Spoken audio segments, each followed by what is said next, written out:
여러분의 열정을 응원합니다. 오늘은 수사에 대해서 알아보도록 하겠습니다. 자, 수사는요, 여러분 수관형사와 구분할 줄 알아야 돼요. 그래서 오늘 관형사의 개념도 좀 살펴볼 거고요. 자, 그리고 관련된 개념이 품사통용이라고 하는 아주 중요한 개념인데요. 그것도 함께 살펴보도록 하겠습니다. 자, 수사의 종류를 살펴보기 전에 수사는 체언에 들어간다는 것이 핵심입니다. 체언은 여러분이 공부했던 명사, 대명사가 함께 있어요. 수사까지 포함해서 우리가 체언이라고 부르는데, 체언의 이 체자가 무슨 체자인지 알죠? 그렇죠. 몸의 기능을 하는 거예요. 그래서 단어에서 단어 중에 문장 내에서 몸의 기능을 하는 단어들을 우리가 체언이라고 부르고, 명사, 대명사, 수사가 그 기능을 하는 겁니다. 몸의 기능을 하니까 굉장히 중요한 역할을 하겠죠. 자, 예를 들어서 준이는 예쁘다 해서 명사 어디예요? 준이죠, 준이. 자, 대명사는, 자, 보세요. 나는 예쁘다 해서 대명사 찾아보세요. 나죠. 그렇죠? 자, 그런데 이 명사와 대명사가 이제 체언이니까 몸의 역할을 하잖아요. 몸은 굉장히 중요하기 때문에 몸을 잃어버리면 다 잃어버린다고 볼 수 있죠. 그래서 이들을 지워보면 는 예쁘다라고 하는 불완전한 문장이 돼요. 체언이 얼마나 중요한 품사인지 알 겁니다. 자, 그런데 수사도 그렇다는 거예요. 그럼 수사에 대한 정의를 좀 내려보겠습니다. 수사는요, 수량이나 순서를 나타내는 말이에요. 우리가 실제로 수사는 수량을 나타내거나 아니면 순서를 셀 때 사용하는 단어죠. 자, 수량을 나타내는 수사와 순서를 나타내는 수사를 우리가 각각 양수사와 서수사 이렇게 부릅니다. 수량자에서 그 수량의 양에서 양수사, 순서의 서의 서수사 이렇게 따서 부르는 말이라고 생각하면 돼요. 이 수사도 여러분 체언인데요. 자, 수사를 사용한 문장입니다. 하나만 줘라 해서 하나가 수량을 나타내는 말이잖아요. 자, 이 하나를 지워보면 만 줘라처럼 말이 안 되는 문장이 되기 때문에 명사, 대명사와 같은 체언으로 묶어서 분류를 하는 겁니다. 자, 이해됐죠? 자, 그러면 수사에 대해서 좀 더 자세히 알아보도록 하겠습니다. 양수사와 서수사가 있는데요. 먼저 양수사부터 알아볼게요. 먹음직스러운 김밥이요. 하나, 둘, 셋, 넷, 다섯, 1, 2, 3, 4, 5, 6, 7, 8, 9, 10. 자, 선생님이 이 개수를 지금 셌잖아요. 몇 개가 있는지 이런 것, 이 개수를 세는 것을 우리가 양수사라고 부르는데, 하나, 둘, 셋, 넷 이렇게 셀 수 있지만 또 어떻게도 셉니까? 그렇죠. 1, 2, 3, 4 이렇게 세기도 합니다. 하나, 둘, 셋, 넷은 한자가 없지만 1, 2, 3, 4는 한자로 이렇게 쓸 수 있죠. 자, 그래서 우리가 이 둘의 차이를 알 수 있습니다. 위에 앞서 언급한 하나부터 넷은 뭐예요? 고유어 양수사고요. 밑에 1, 2, 3, 4는 뭡니까? 그렇죠. 한자어 서수사, 양수사라고 말하면 되겠습니다. 자, 그러면 순서를 나타내는 수사도 한번 보죠. 서수사입니다. 자, 쌍둥이에 지금 삼둥이죠. 삼둥이에 순서가 있는 거 알죠? 첫째, 둘째, 셋째가 있지 않습니까? 그렇죠? 자, 그래서 우리가 첫째, 둘째, 셋째 이렇게 순서를 세는데요. 고유어 양수사에 우리 고유어 양수사가 있었듯이 한자어 양수사가 또 있지 않았습니까? 서수사에도 그렇지 않을까요? 첫째, 둘째, 셋째는 아마 고유어일 테고, 한자어 서수사는 없을까요? 있습니다. 여러분 드라마 보면 제1부, 제1화 그리고 축제도 여러분 제1회 이렇게 제 몇 이렇게 붙이는 말 있잖아요. 이게 바로 한자어 서수사예요. 한자어입니다. 자, 그래서 제1, 제2, 제3 이렇게 세는 것이 바로 한자어 서수사다 알아두면 되겠습니다. 자, 그러면 이어서 갑자기 수식어에 대해서 알아보겠습니다. 왜냐면 여러분 아까 말했다시피 수사는요, 수관형사와 구분을 할 줄 알아야 돼요. 그래서 수관형사에 대한 설명을 위해서 선생님이 어쩔 수 없이 수식어에 대한 설명을 미리 좀 하겠습니다. 수식어는 말 그대로 기능이 수식해주는 기능을 하는 어떤 단어들을 말합니다. 수식어에는요, 관형사와 부사가 있는데요. 부사는 나중에 차차 알아보도록 하고요. 관형사가 어떤 기능을 하는지 보도록 하겠습니다. 이게 핵심인데요. 관형사는 체언을 꾸며주는 말이에요. 체언만 꾸며줍니다. 관형사는 그래서 굉장히 기능이 적은 편이에요. 부사는, 자, 관형사 예부터 볼게요. 병수가 새 사람이 되었다라는 문장에서 새가 바로 뭘 꾸며줍니까? 뒤에 오는 체언인 사람을 꾸며주죠. 그래서 이 녀석을 우리가 관형사라고 부른답니다. 자, 반면에 부사는요, 주로 용언을 자세히 꾸며줘요. 용언 이외에도 뭐 다른 것들도 꾸며줍니다만은 그건 나중에 알아보도록 하고요. 자, 예를 통해 보자면, 나는 세인이가 아주 좋다 해서 이 아주가요 뭘 꾸며줘요? 뒤에 오는 용언인 좋다를 꾸며주죠. 이 아주가 바로 뭐가 되는 거예요? 부사가 되는 거죠. 근데 관형사의 관자가 무슨 뜻인 줄 알아요? 바로 모자의 의미를 갖고 있는 관입니다. 그러니까 무슨 말이냐면 관형사는요, 여러분 모자를 써도 그만 안 써도 그만인 것처럼 관형사는 없어도 그만 있어도 그만이에요. 물론 뒤에 의존명사가 온다면 필수적으로 와야 되겠지만 그렇지 않은 경우에는 부수적인 역할을 하는 품사랍니다. 자, 그러면 관형사와 수사와 수관형사를 구분을 해보도록 할게요. 여러분, 관형사에 수를 나타내는 관형사가 있다는 거예요. 수를 나타내는 관형사 뒤에는 뭐가 올까요? 단위성 의존명사가 와요. 자, 그러면 수량을 나타내는 그런 단어들을 한번 먼저 찾아봅시다. 자, 이렇게 구분할 수 있을 것 같은데요. 각각 수사인지 수관형사인지 한번 이야기해 볼게요.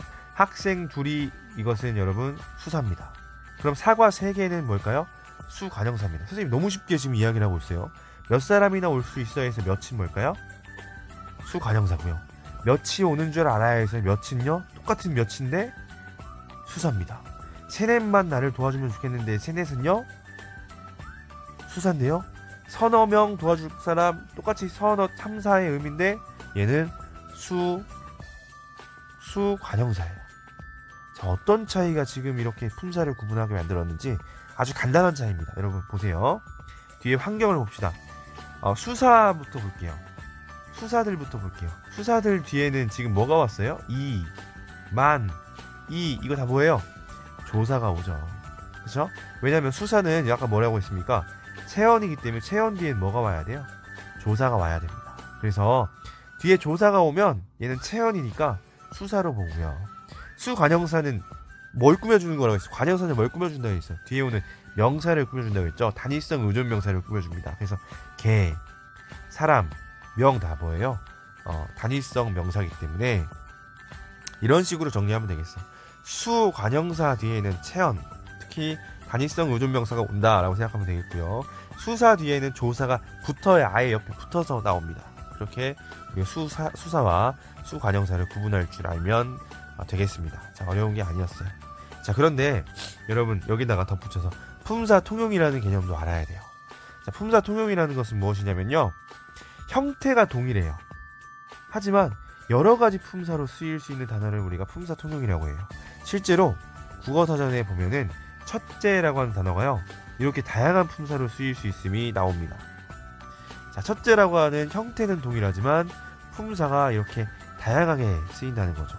심지어 여러분, 첫째 하면 선생님이 아까 서수사로 이야기했지만 관형사로도 쓰이고요. 심지어 명사로도 쓰인다는 점 중요합니다. 그래서 첫째라고 하는 단어를 봤을 때 무조건 이것은 수사 아니면 수관형사야라고 판단하면 안 되는 거예요. 명사일 수도 있다는 점을 명심하고 한번 보도록 하겠습니다. 자, 다음 문제로 한번 여러분 보도록 할게요.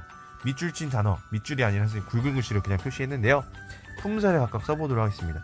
첫째, 우리는 대한민국 국민이다. 둘째, 우리는 뭐 공주 시민이다. 이렇게 나올 것 같죠? 첫째, 둘째, 셋째, 지금 나열하는 이 단어들은 뭐가 될까요? 그렇죠, 수사가 됩니다. 수사 가운데서 순서를 나타내니까 뭐겠어요?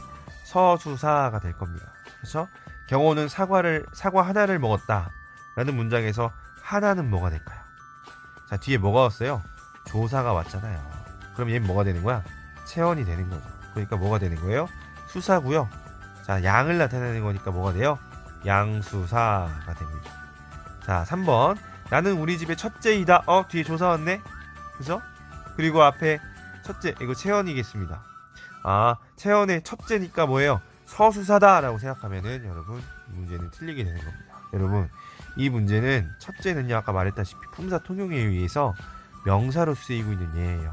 왜냐면 첫째가 실제로 여기서 양을 순서를 나타낸다기보다 맞이의 의미를 갖고 있어요. 장남이다, 혹시 장녀다, 뭐 이런 의미를 갖고 있기 때문에 맞이의 의미를 갖고 있는 명사입니다. 명사. 품사 통용, 그러니까 중요한 거예요. 자, 한, 열, 한, 지금 똑같이 다 선생님 굵은 글씨로 표시해놨는데 공통점은 뒤에 뭐가 온다는 거예요? 체언이 온다는 것이죠. 그러니까 얘는 다 뭐예요? 이 체언을 수식해주는 뭡니까? 그렇죠. 수관형사입니다. 그렇죠? 자, 5번. 학생으로 가장 첫째로 가져야 할 마음가짐은 성실이다 라고 했는데, 이 첫째는 이 3번의 첫째와 같은데요. 서수사일까요? 아니면 혹시 명사일까요? 아니면 수관형사일까요? 수관형사는 일단 아닐 것 같아요. 그죠? 뒤에 조사가 붙었으니까. 체언으로 봐야 될 것 같은데, 자, 얘도요, 사실은 품사가 명사입니다. 왜 명사냐면요, 얘도 의미가요, 진짜 순서를 나타내주는 그런 의미라기보다는 가장 우선적으로 라고 하는 어떤 새로운 의미를 갖고 있기 때문에 명사로 봐야 한다는 거예요. 좀 어려웠을 겁니다. 그래서 선생님이 이 어려운 문제를 낸 이유는요, 여러분이 실제로 고민을 하면서 아마 틀렸을 가능성이 높은데, 그래서 좀 기억에 남게, 특히 첫째, 둘째, 셋째와 같은 이런 단어들은요, 수사도 있고 수관형사도 있지만 명사도 있다는 점을 여러분 꼭 알았으면 좋겠다는 마음입니다. 품사 통용이라는 개념 여러분 꼭 뇌리에 각인을 시켰으면 좋겠습니다. 자, 그럼 이어서 여러분 문제를 한번 풀어보도록 하겠습니다. 역시 보기는 읽지 않습니다. 문법 공부를 하면 보기를 읽지 않아도 된다는 장점이 있어요. 자, 이 일을 마치는데 7개월이 걸렸다. 7은 수관형사입니다. 읽지 않아도 돼요. 그렇죠? 밑에 7은 수사인데요. 그러니까 수관형사의 품사를 갖고 있는 것을 보기 2에서 고르래요. 자, 굉장히 쉽습니다. 뒤에 뭐가 오면 돼요? 뭐가 오면 돼요? 그렇죠. 체언이 오면 돼요. 가나네요. 그죠? 체언이 오는 것은 가나밖에 없어요. 뒤에 하나 사왔다에서 사다라고 하는 것은 용언이니까 이 하나는 아마 체언은 아닐 겁니다. 첫째로 들어갈 때에서 첫째도 아마 얘가 체언, 즉 수사 또는 명사겠죠. 그렇죠? 자, 수사입니다. 얘는 서수사겠네요. 자, 그래서 정답은 1번이 되겠습니다. 자, 뭐 수사 같은 경우는 이렇게 어려운 문제들은 나오지 않습니다. 그래서 여러분이 명심해야 될 것은 이 품사 통용의 문제, 이게 좀 수사에서 많이 나오거든요. 수사를 문제를 낸다면 품사 통용과 관련해서 문제를 내니까요. 그것만 명심해 주시면 되겠습니다. 질문이 있으면 얼마든지 질문을 하도록 하고요. 오늘도 정말 고생 많았습니다. 여러분의 열정을 응원합니다.